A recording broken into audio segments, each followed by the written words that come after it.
ఇన్ని రోజులైతే నేను భారతదేశంలో ఉన్నా కాబట్టి ఇది మన హిందూ దేశం, ఇది నా దేశం అనే ఆలోచనతోనే ఇప్పటివరకు ఉన్నాను. ఇంకా చాలామంది ఉన్నారు. కానీ ఈ మధ్యనే ఇది ఒక సెక్యులర్ దేశం, ఇందులో అన్ని మతస్థులు ఉన్నారు, ఇది అందరిది అనేసి కొంతమంది చెప్తున్నారు. అందులో మొదటగా మీరు కూడా ఉన్నారు. ఇది నిజంగానే అంటారా? అంటే ఇది భారతదేశం అంటే హిందూ దేశం కాదంటారా? భారతదేశం మన రాజ్యాంగం ప్రకారం హిందూ దేశం కాదమ్మా. కానీ హిందువులందరూ మాత్రం ఇది హిందూ దేశం అనే ఒక పెద్ద అపోహలో ఉన్నారు.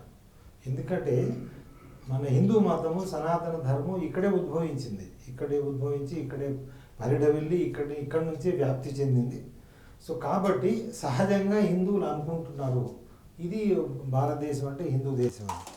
కానీ రాజ్యాంగం 1950లో చేసిన రాజ్యాంగం భారతదేశాన్ని అది ఒక లౌకికవాద దేశంగా దాన్ని ప్రకటించింది, నిర్ణయించింది. దాని ప్రకారం నడుస్తుంది. లౌకికవాదం అంటే ఏంటంటే ధర్మ నిరపేక్ష, అంటే మత నిరపేక్ష, అంటే మతం ఆధారంగా ప్రభుత్వం నడపకూడదు, మత ఆధారంగా ఏ పని చేయకూడదు. అంతవరకు బాగానే ఉంది. ఎందుకంటే మనకి రాజధర్మం కూడా చెప్పేది ఏంటంటే రాజుకి ప్రజలందరూ సమానమే. సో కాబట్టి ప్రభుత్వానికి ప్రజలందరూ సమానమే. ఆ మాట వరకు బాగానే ఉంది.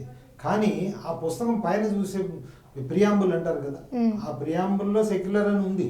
తర్వాత లోపల పోతే తెలుస్తుంది ఏంటంటే ఇది సెక్యులర్ కాదు, ఇది హిందూ వ్యతిరేక రాజ్యాంగము అనేది తెలుస్తుంది. ఎట్లా తెలుస్తుంది అంటే హిందువులకు వ్యతిరేక దేశం అని ఎలా ఎక్కడైనా చెప్పబడింది? అది రాజ్యాంగంలో చెప్పబడింది.